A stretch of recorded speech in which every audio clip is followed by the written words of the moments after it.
Welcome to Hops and Hacks, where we talk security and drink beer. I'm Andy, and with me is Chris, Mike, and Ryan. Let's start off with the beer, right? So I'm drinking the Treehouse Iridescent. It is a fruited double IPA. It is pretty citrusy, juicy, and all around good. I love Treehouse, so I knew it was gonna be good. I was excited for this one. So cheers. Toss it over to you, Chris. Adroit Theory, triple IPA, Evangeline number 15. This came from a very good friend of mine, so I look forward to it. Glad to share it with you all. Nice.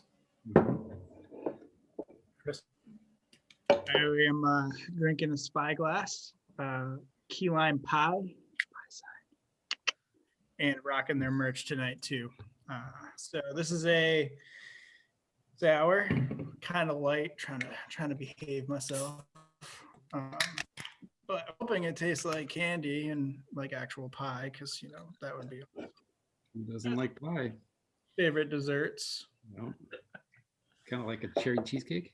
Or raspberry cheesecake. Raspberry cheesecake. More on that later. Mm. Sweet. Good. All right. So I am going to drink a Harlan from Hill Farmstead here in Vermont. I haven't had this one yet, but I have had Edward and Anna before, and they've been phenomenal. This is an American IPA. Oh, sorry, should bring it up to the camera. Sweet color, Nice color. hazy. Smells amazing. So haven't had it before, so we're gonna try it. Cheers. Cheers. Cheers. Cheers. Yeah, this triple is gonna would be trouble. By the way, it's so damn smooth, and at 10% it would get you in trouble. Yeah.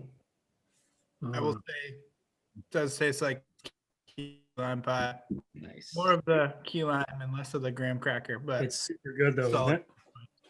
But yeah, I thoroughly enjoyed that Spyglass. Yeah. It's not overpowering. It's pretty balanced. I think we owe it to our audience, right? So we got into 2 episodes. We wanted to be consistent. Now it's like we went dark, right? And so it's really just life for a lot of us, I think. I had some Army stuff going on, and I did not want to test it out. Doing like any recording, testing it out while I was out there. So I apologize, and I think for the group, we're going to become more consistent in getting out some more YouTube videos. Yeah, you know, Steve's not with us tonight. He's got some technical difficulties going on. He's troubleshooting him, and you know, he would be sorely missed because obviously a great asset. But I think that's what we can do moving forward, and you know, well, I think that's what we decided to do. We'll just move forward, just put out content, and hopefully y'all enjoy it. Yeah, and in our absence, I passed another certification, so part of why I've been gone. So thank you again. And since he's not here, I'll update you guys for him. But he did just buy a house, so that's kind of with the holidays and that he's been dealing with. So that's his excuse. Not that it's a good one, but.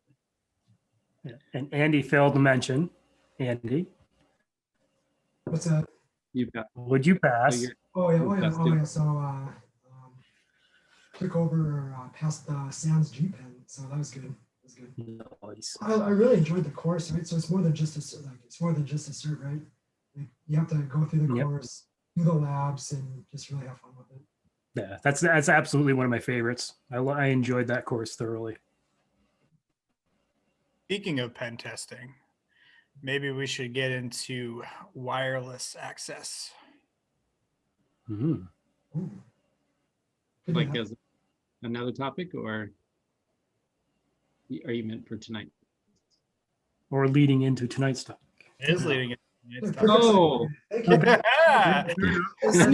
So, today's conversation is really going to be more so of like just consumer friendly. It's not going to get technical or anything like that. But then after that, so we're going to be talking about just home networking, home routers. So we're going to start off just really just a really good conversation. Then maybe for like the next parts, we'll kind of introduce more technical things and more technical concepts, and hopefully we can get people excited about network security and network home routers and home networking. So yeah, let's kick it off here. Yeah, I think Ryan, if you want to start it off. yes, for me, the topic came up, at work and just discussing with other security professionals what they have at home, right? Or anybody else that was in the room or in the area.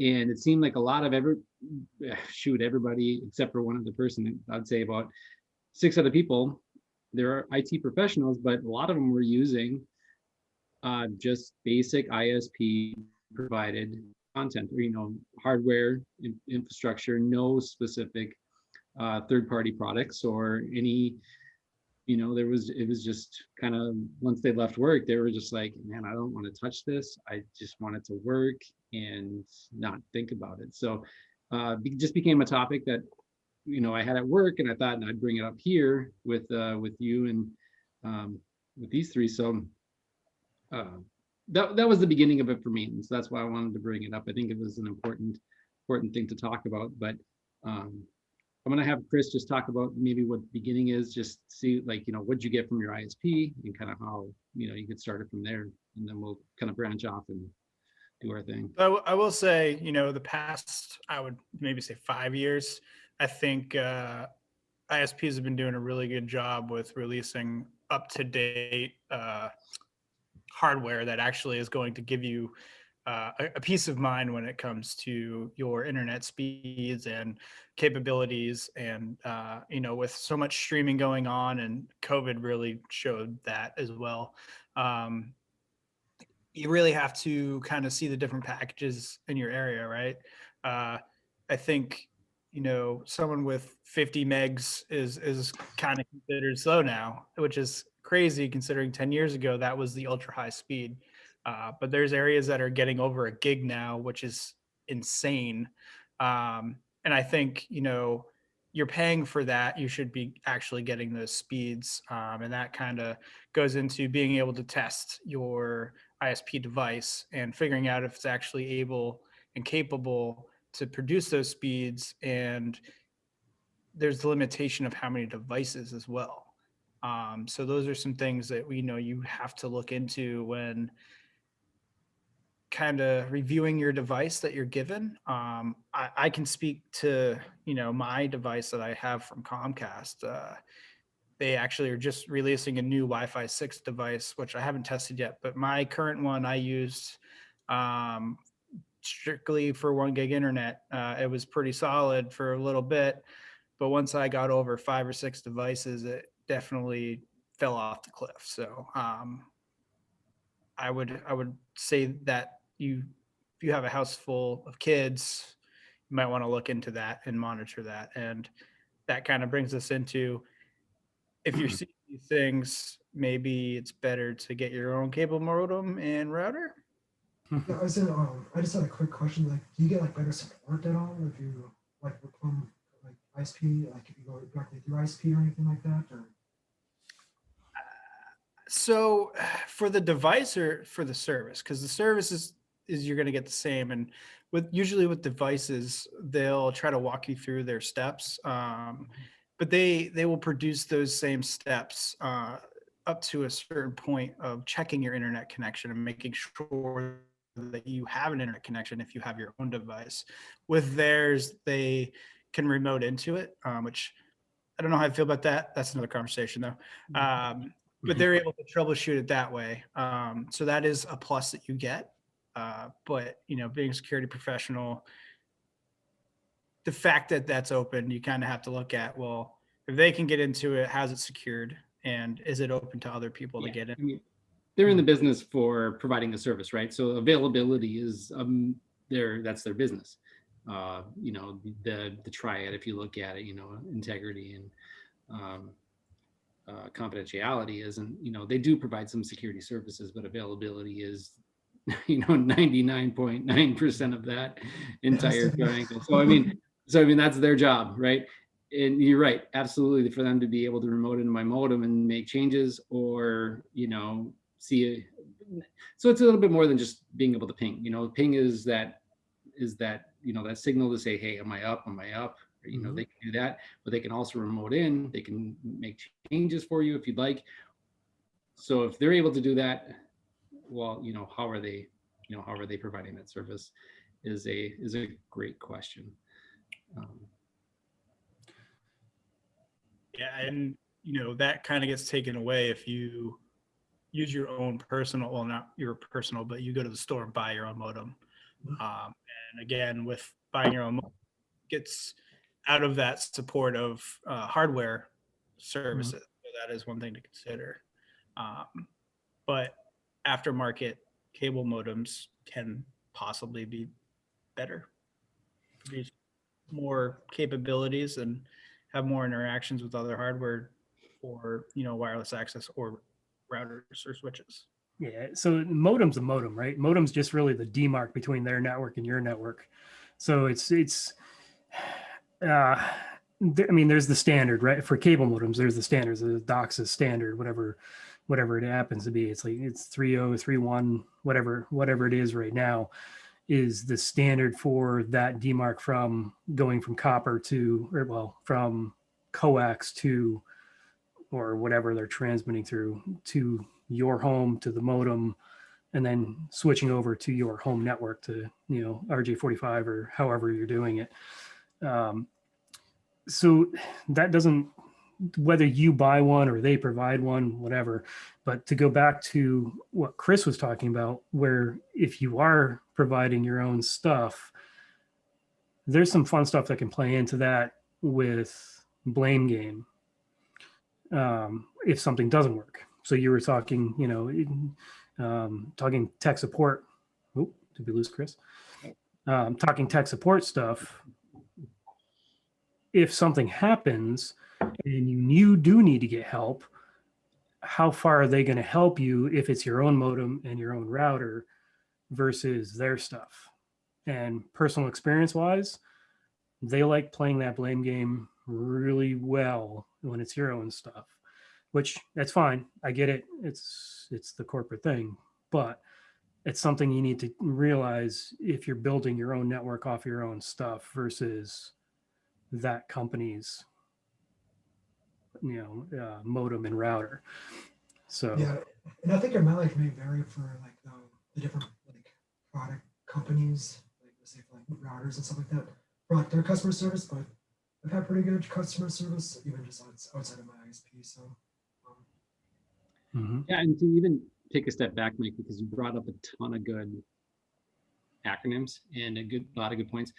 The modem product that he's discussing is it can be a multi-use solution from an ISP. That's your internet service provider.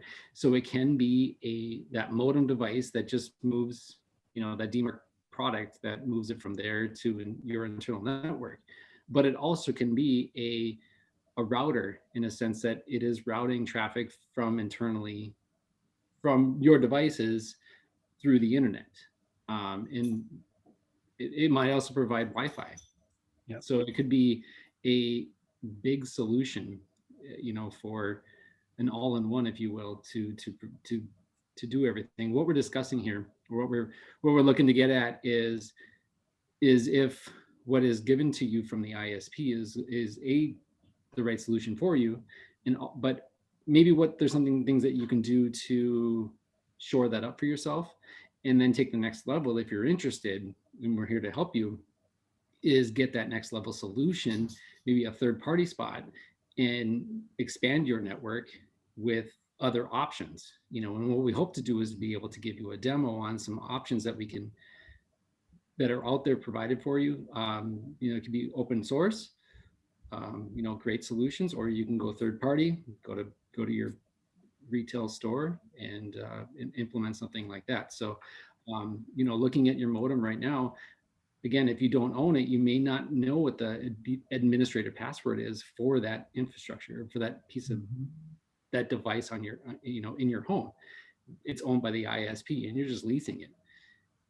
not knowing what it is, again, allows them remote administrative at, work in there. But if you are able to change that password, if you're able to get firmware updates or automatic firmware updates, and make some changes to the firmware hardware, that can shore up a little bit of what's been given to you without without having to go and purchase everything yourself. What made It's you almost- guys switch to like a third party or like a router? Like what was like the first things that kind of made you interested in switching over and going on your own? I would say video games. Yeah, it's basically streaming anything though, right? I mean, if it's quality of service based on your favorite streaming for television app, or if it's video games or whatever else. I mean, yeah, it's a lot of it's going to be house coverage and lagging. That you just hate it. You go to the dead spot in your house and you're like, oh, why? This is the worst. Nothing like having a great gaming session and then poof, you lose your service, you lag out, you get kill streak ended, and you rage out. So that those are concerns, that's the reason why I did. But also I would say the other part is I was kind of learning networking, and I thought it would be a good idea in a learning experience to kind of fumble and struggle through setting up my own. I actually still, I should have returned it. I still have, the modem that was given to me, just in case as a backup. I still pay for it, which is dumb, but whatever. Come on. To be fair, Yeah. I opened up a drawer and then I saw it and I was like, damn, I've had this for like 3 years. So, yeah, there's that too. But no, I think some of the things you have to realize is how many devices you're going to have, the different things. Like if you have someone watching Netflix up in one bedroom and you're gaming down in the man cave or the woman cave, and someone's doing schoolwork, your kids are watching a movie. There's a lot of inputs, which I believe is called MIMO or MIMO. And getting into more of the technical stuff, you have to start looking at quality of service and all that, which I'm sure we'll cover on phase 2. But those are some things that pop up because you obviously want your kids to have the best internet connection to do their schoolwork. Not- Not YouTube. At 4K. Just you. Minecraft videos at 4K. Exactly. Mhm. Yeah, like no YouTube. That's a bad thing. You got to see those TikToks and Yes. But a lot of the aftermarket or off the shelf type of systems, I don't even want to say access points or routers anymore, because they have tri-band mesh and quad band mesh type things that just make your entire household a force field of internet. Part of that is they give you apps so you can like shut your kids off when it's bedtime. It's easy to manage stuff, push firmware updates and software updates. And some of them even have like heat map coverages. So you know that you're providing internet down to the stop sign. Yeah. Yes, that's me. But I found that out the hard way of forgetting to disconnect, and I got to the stop sign. I was like, oh, you've been disconnected from Wi-Fi. And I was a little bit impressed, but then I was like, oh, all these people are stealing my internet. Well, I think that's the thing too. So I use like a basic setup. It's nothing fancy, but it's no maintenance, good coverage. My wife could just like go into the app and reboot the router or whatever and stuff like that, and that pays dividends. So mine is like not that complex at all. but you do have something. You have a third party. Yep. Yeah. I think we all do. I think Yeah. we all have a third party solution after. I'm using an older mesh network. It's got 3 different access points. Well, it's got a router and 2 access points that are in the mesh network. So on a 3 level, they got 1 in each level, and it works for us for now. But there's gonna be an upgrade coming up. The outside of that third party solution though, I still I keep going back to it, but that initial package that you're given, right? So like when you first get that box and you start putting up your internet, if it's at all new home or if it's whatever else you're doing, it's that standard SSID. So it's that broadcasting name that you find on your devices to connect to the internet. That standard SSID. And you could look at any website. It's the first thing you're going to need to do is change that SSID. A lot of them, what they do is it's a standard broadcast name that's coming from a manufacturer, right? And that manufacturer may have the name of the manufacturer of the hardware device, but it also may have like the model number or like even partly, but it's got a lot of identifying information based on that hardware device. So it's something that's very important so that you change that to not make it so it makes it so it's a little bit more personal to you, and you're not broadcasting exactly what that hardware device is, because there are vulnerabilities that are included in that initial setup. And a hard administrator password or a hard, I'd say not a hard, but a good password to get on to your network is one thing.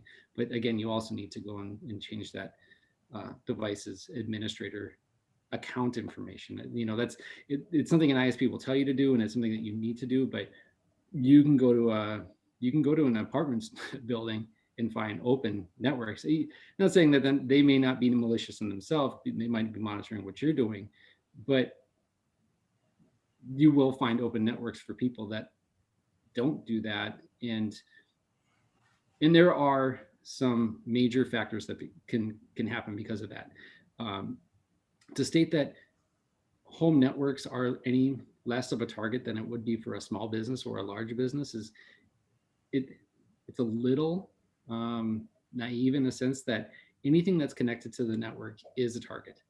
And there are people all day long, or not even people, there's bots, scripts, there's people's jobs are to monitor devices that are scanning the internet for vulnerable devices with default passwords. Your home network is not immune to that environment, to that type of scanning capability. So, there are steps that are needed to make sure that you're doing what's necessary to and protect your house, protect your information. I think that's a lot of what I wanted to say tonight, just in the basic steps, because again, a lot of the people are using, which is fine, when it works for them, that initial product, but there's just a few steps that need to be taken to make sure that you're doing what you can for yourself. And some of them are just kind of set it and forget it after the point, but making sure that the firmware is updated again is another, that's really your only follow-up. But it's that initial setup is a big deal. Yeah. Ryan's absolutely right. So, and the initial setup is always one thing. Getting everything set up, getting your stuff working, that's usually people's go-to. That's what they want. They want their TV working, they want their laptops working, their tablets, their phones, whatever, up on the Wi-Fi. But then they don't necessarily think about, like, it's easy to say you're going to get, if you have a Windows box or a Linux box or whatever you have for a computer, you're going to get some type of notification that you need to update, but you don't necessarily think about your routers, right? Or your modem for getting firmware updates and things like that. So I'm pretty sure that's what Ryan was trying to go to, right? So you need to, the things you need to think about further beyond your actual device that you're sitting on is the point of entry into your home. So we always think about our physical entries to our home, locking our doors, if we have cameras in our houses, whatever. We don't necessarily think about the logical entries to our homes of our modems and our routers and protecting that front. So it's definitely an important thing, and becoming even more so, with work from home, with kids, as Chris was saying, with kids homeschooling and all of that. It's definitely that much more important that we protect our home front, with, for lack of a better term, right? I would say Clifford 99 jumps, the default password they give you, not secure. Step Yeah, one, change that password. yeah, yeah, definitely. The one good thing that I have been noticing recently is that ISPs, when they provide a device, have been doing an obfuscated password. Granted, it's printed on the side of the damn device, but it's at least not a standard admin password, right? It's not a standard. That's just the SSID password. Yes, it is. You're right. But even the admin passwords, which is still printed on the side of the device, is still an obfuscated password as well. Granted, it's still admin with a password, but it's still specific to that device.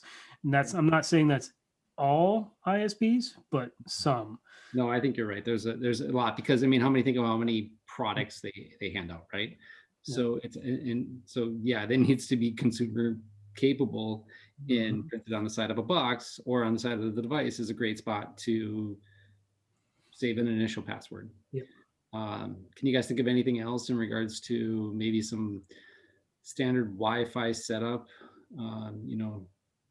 that they would be able to change, or like disabling certain protocols, maybe certain ports, certain capabilities from that, maybe a wireless modem router.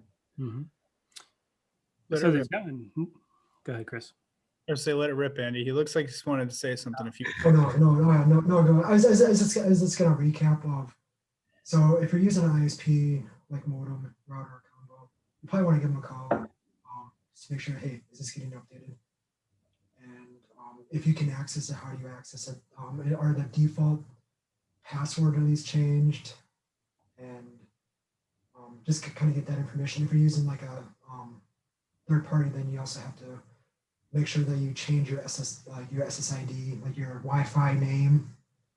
Make sure you change the default, change it from the default, change the default password. And because they may not have access to your home, your router and your modem are still facing the internet, right? So there's just bad guys just scanning the internet looking for those default username and passwords.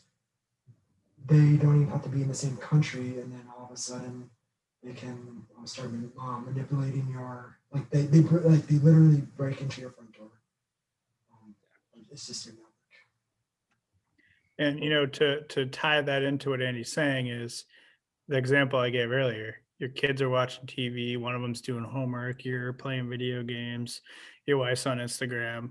These are all connected devices which give you device ID names and all this stuff, which are connected and have kind of links back to the router. So if you let them in the door, this is kind of more information gathering for them to potentially take over some of those devices and plant stuff in them. So yeah, first line of defense. This is the door to protect that kingdom, right? And that's why we've kind of gone over this a few times. And some advanced techniques might be, password management application, or like a USB, like a YubiKey or something like that type of a token, or RSA token, things that you can help with, right? One-time passcodes, multi-factor authentication can be applied to these devices as well, to kind of beef up the initial stuff. I know we're going into original setups and stuff like that, but take a gander into that too, because you can strengthen the drawbridge here, and that's something to consider. And the other thing too, I want to talk about the signals real quick, because kind of went into security and the devices, but I think a basic concept that people need to understand is Wi-Fi 6 is the new standard, and then you don't really want a device with A or B or G or N anymore. Those are kind of getting out of date. You kind of want the ACs, the ANs, and the AXs, and some even have like the 60 hertz. That's like the super high speed ones. And then kind of the different bands, right? You definitely want like a dual band minimum. It's going to do your 2.4 and your 5 gigahertz. So, for looking on the box purposes, if you decide to get another one, your own, those are some things you want to kind of look into. And if any you want to chime in and talk more about that, I figure, go for it. I was just gonna say, make sure you have automatic updates, but sometimes like the update will apply, but then but you still have to reboot like your router. You still have to reboot your router for those changes to go into effect. But I just wanted to give that. I'm gonna put myself on mute now. Yeah, we got some real life material going on. Yeah, I think, yeah, I think I think we're kind of giving this our wrap up right now. The idea, a few other things just to look at in regards to what I was referring to earlier, where if you can look at a few different protocols like Telnet or SSH, UPnP. There is WPS that they all should be disabled on the devices. It's just there's some ports of protocols that aren't necessary for your capability to use that device, and they're just broadcasting information that isn't necessary, or they are creating vulnerabilities on your devices that are available internet wide that are known attack avenues. So there's just a few things to check it out. I mean, I'll check out the I guess there's multiple government websites, or you can just really use your favorite search provider in regards to how do I harden my ISP device, or how do I harden my home network. And there's a 15 steps in regards to things that you need to do. So we jumped around a little bit there. I'm gonna pass it to Mike in a second, but say we jumped around a little bit, but that's a good way to do it. Just do a little bit of research yourself, get knowledgeable to where you feel comfortable, or we're happy to reach out to us as well in the comments. We'll answer questions, or you can hit us up on Twitter. Our tags are right here, and be happy to help. Strengthen your Google foo. That's always a good thing, right, Chris? So yeah, absolutely what Ryan was talking about, universal plug and play and Wi-Fi protected setup, WPS. He used acronyms, but I'll throw them out there. So those are definitely two protocols on most routers that are enabled by default that you want to, if you're not using them, certainly disable them. Another thing, guest Wi-Fi, if it's enabled on your router and you're not using it, or at least bare minimum, throw a good passphrase up on there to protect that guest network. Yeah. Something good. No, I was going to say, just use your guest network, get it going, provide it. Yeah. If you have people like in around your area and you're sharing your network, don't share your main Wi-Fi. Certainly use a guest network, but just make sure it's a good strong passphrase. And even rotate it often, right? Change it out. So that's other things. Yeah, I'm good. Chris? I was just going to say, leave some comments on, kind of maybe things you want to see for phase two. Phase two, we're probably going to set up a router, go through some of the things, maybe even do like how to connect your cable modem to your router. We don't know yet. Let us know what you guys want to see, what you want to hear about. Again, strengthen your Google foo. But yeah, we're here to interact with you guys. We're sorry that we've been gone, but tables have turned, and we're hoping to produce more content this year at a more frequent rate. We started at a bad holiday season. We plan to be around more, and hope to maybe hit a couple more conferences this year and be the pre-happy hour and the post-happy hour again, because I guess we're good at drinking or something. So we didn't mention that, did we? No, we mentioned GrimCon. Yeah, I don't know if we're going to be in 4, but I know Hops and Hacks is going to try to be at GrimCon 4, which is St. Patty's Day. Definitely check them out. We were at GrimCon 3. We, check out the Discord, go look at our previous chat history. We did some fun things. We hung out, we're drinking beer, obviously. So big discussion there. It was a lot of fun. It was a lot of fun. Good to interact with everyone. Yeah. Mhm. Sure. So thanks for everybody. We appreciate the viewership. We hope we're doing something right here. Let us know. Yep. Remember to subscribe to Hops and Hacks. I'm Mhm. at Stein Secure. You guys can give your handles. Oh, That's yeah. Yeah, Okay. Good. yeah, it actually doesn't show up on the recording, so I'm Stein Secure. Yep. Shoots 99. At Debo and you. At Cyber Beer Guy on Twitter and at Chris Ross Hop Sauce on Instagram. Yep. Nice. So comment, subscribe on YouTube. Smash Follow that us like on button. Twitter, Oh, yes, man. and cheers. Cheers. Cheers. See you soon. See y'all soon.